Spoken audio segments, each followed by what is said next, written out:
আওয়ামী লীগের জন্য এর থেকে আর সুসংবাদ কি হইতে পারে যে সার্জিস এবং হাসনাতকে জাতীয় নাগরিক পার্টি বা এনসিপি থেকে বহিষ্কার করে দেওয়া হয়েছে। গেল কয়েকদিন আগে সেনাবাহিনীর সাথে যে কাহিনী, সেনা প্রধানকে নিয়ে যে বক্তব্য, সেনাবাহিনী বলছে এটা অপপ্রচার, বিভ্রান্তিমূলক তথ্য। তো এইটার পরে সারা বাংলাদেশে মানুষের মধ্যে একটা কনসার্ন ছিল যে হাসনাত গ্রেপ্তার হইতে পারে। আবার সার্জিস যখন হাসনাতরে পাল্টা কাউন্টার করছে, একদিন পরে আবার হাসনাতের সাথে সে সহমত পোষণ করছে, দ্বিমত ছড়ে গেছে। তো এগুলার পরে এনসিপি বিতর্কিত হয়েছে, জাতীয় নাগরিক পার্টি প্রশ্নের মুখে পড়ছে।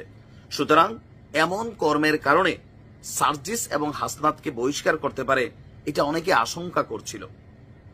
এর মাঝখানেই সোশ্যাল মিডিয়াতে একটা চিঠি ভাইরাল হয়ে গেছে। এখন এই দাবিটা কতটুকু সত্য, পুরা ভিডিও শুনুন আগে। হ্যাঁ, সম্প্রতি হাসনাত এবং সার্জিসকে তাদের প্রাথমিক সদস্য পদ থেকে স্থায়ীভাবে বহিষ্কার করা হলো শীর্ষক দাবিতে একটা চিঠির ছবি মিডিয়াতে ভাইরাল বা সোশ্যাল মিডিয়াতে ভাইরাল।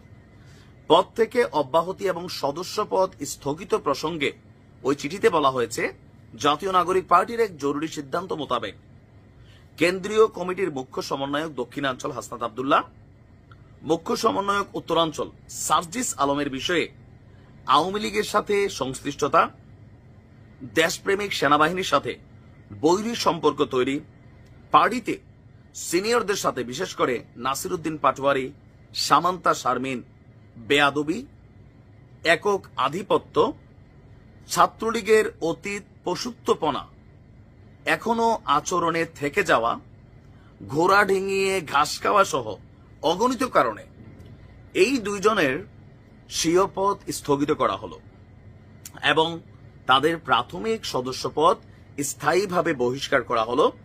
এনসিপির সবাইকে এই দুজনের সাথে সাংগঠনিক সম্পর্ক না রাখার জরুরি নির্দেশ দেওয়া হলো। মুহূর্তের মধ্যে ভাইরাল।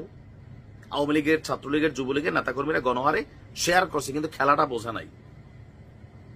কারণ এই চিঠিটা একটা ভুয়া চিঠি। সিচুয়েশনের সাথে পাবলিক কি খোঁজে, যারা ভুয়া বা গুজব তৈরি করে তারা কিন্তু বোঝে যে আপনি কি শুনতে চান, কি দেখতে চান, পাবলিকের মাইন্ডে কোনটা ঘুরতেছে। হাসনাত গ্রেপ্তার হবে এটা সবাই ভাইবেই নিছিল। ফুয়াদ এবি পার্টির ক্যান্টনমেন্ট উড়াই দিবে যে ঘোষণা দিছে, সবাই ভাইবা নিছিল সে গ্রেপ্তার হবে। রাত্রেবেলা গুজব ছড়াইল ফুয়াদ, ব্যারিস্টার ফুয়াদ তিনি গ্রেপ্তার হয়েছেন। হাসনাত এবং সার্জিসের ইস্যুতেও শোডাউন সহ বিভিন্ন কিছুতে জনমনে চিন্তা যে এনসিপি মনে বের করে দিবে। কেন? কারণ দলটির গুরুত্বপূর্ণ একজন ব্যক্তি নাসির উদ্দিন পাটোয়ারি, সে কিন্তু বলছিল যে হাসনাতের অ্যাক্টিভিটিসটা শিষ্টাচার বহির্ভূত। অপরদিকে হান্নান মাসুদ সেও বলছিল যে ভাই চুপ থাকতে পারলাম না, আপনারা একজন মিথ্যা বলছেন। স্বাভাবিকভাবে খেলাটা জমা উঠছে, জনগণ কথা বলতেছে, এই সুযোগে কিন্তু এই ভুয়া জিনিসটা সামনে চলে আসছে।